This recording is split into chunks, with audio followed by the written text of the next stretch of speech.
Hello, everyone. This is Yoko. In this channel, I'll be sharing information in English about events happening in China that may not be widely known in other countries. I gather information from various media sources, so I'd appreciate your comments on the video content. If you find the information interesting, please consider subscribing to the channel and supporting it. Today, I want to talk about the issue of non-performing loans in China. When we discuss non-performing loans in China, it involves massive real estate developers borrowing an enormous amount of money not only from banks but also through shadow banking, which includes financial products. This process has significantly absorbed the money of the general public. Furthermore, in corporate transactions, there are cases where companies borrow money from those who have surplus funds. However, various debts, due to the downturn in the real estate industry, have made everything precarious. We have discussed such topics several times before, and it is expected to worsen next year. However, this time, the focus is not on these massive debtors but on ordinary people in China. People who have taken out housing loans to buy apartments or those who make purchases using credit cards. This, too, is a form of debt. The theme of this discussion is to understand what is happening with these debts. Please take a look at this.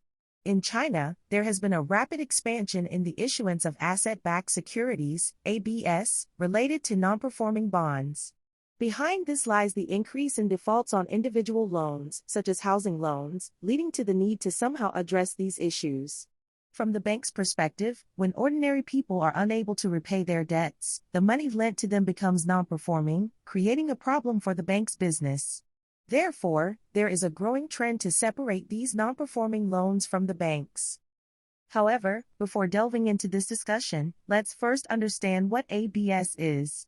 It's not a term that comes up in everyday conversation, so let me introduce it. ABS stands for Asset-Backed Security, abbreviated from Asset-Backed Security. In Japanese, it is referred to as Shizen Tanpo Shoken. In this context, the asset refers to the bonds that banks have lent to the general public. However, this might be a bit confusing. In reality, it involves various companies in a scheme. Let me explain it in more detail. For instance, a bank lends money for things like housing loans.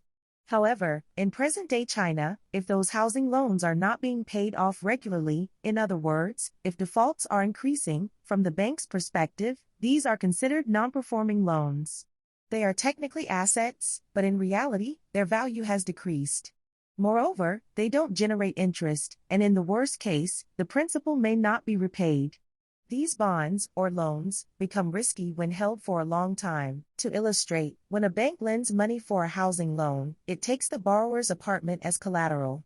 However, in today's China, real estate prices are continuously decreasing. If these loans are left uncollected, and the price of the apartment keeps falling, even if the collateral is executed, it may become impossible to recover the money.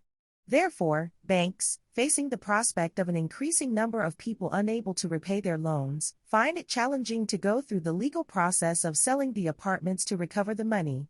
This process involves both time and costs, which the bank has to bear. If there is a growing number of people unable to repay their loans, the bank might find it impractical to go through this process for each case. Hence, banks aim to separate these non-performing loans from their balance sheets. To achieve this, they use ABS. Banks, which lend money to the general public, sell the rights to receive payments and interest to another company. In other words, a special purpose vehicle, SPV, comes into play. This SPV, acting as an intermediary, purchases a large number of bonds from the bank as assets and issues ABS based on these bonds. Investors who buy these ABS gain the right to receive interest from the original housing loans, which the bank initially lent to the general public. However, since these are originally non-performing loans, there is a portion that cannot be recovered. Nevertheless, by consolidating numerous housing loans into securities, the overall risk is diluted. Not all non-performing loans are unrecoverable, so to some extent, they can still be collected. From the perspective of investors, if the amount is justified by the risk, they are willing to buy ABS. As a result of this situation, banks and special purpose vehicles, SPVs, are liberated from the risk of loan defaults. The ones assuming this risk are the investors. Therefore, investors would only buy if the price is justified by the risk. The evaluation period for assessing this risk is also involved, and whether it is deemed credible or not is crucial. Without such a structure, investors cannot make informed risk judgments, and the rating period influences the assessment of ABS risk. When issuing ABS, various companies, not just banks, are involved, and each company charges fees. As a result, for investors buying ABS, unless it is purchased at a significantly discounted price relative to the face value, there is a potential for loss. Additionally, the servicing of home loan interest and principal, performed by servicing companies known as servicers, involves fees. Essentially, the return for investors in this scheme is significantly reduced compared to if banks held the loans and could directly recover them. In summary, when banks use this scheme to separate non-performing loans, they sell the assets, loans, they held at a substantial discount. In return, banks limit their risk exposure. Despite the significant loss, banks are opting for this approach to limit their risks.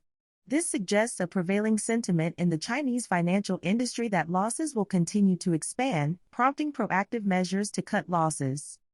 In practical terms, the article mentions an increase in the number of people listed on blacklists due to loan repayment delays, indicating a rise of 50% from early 2020.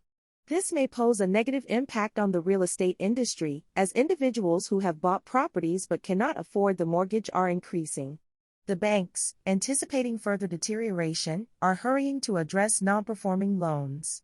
This situation suggests a beginning of the end for the Chinese economy this year, with no immediate recovery expected next year. The urgency in addressing non-performing loans indicates a belief among financial institutions that the situation will worsen further. This development reveals that China, once considered a unique and irreplaceable force in the global economy, is now facing challenges. Unlike Japan, which produces goods that can only be made in Japan, China's economy, dependent on manufacturing and exports, may face difficulties as it has not created indispensable products or technologies during its economic development. The dependence on EVs, for instance, might not be a sustainable solution. This situation could lead to a prolonged economic downturn in China, affecting global trade dynamics. That concludes our discussion for this time. Until next time.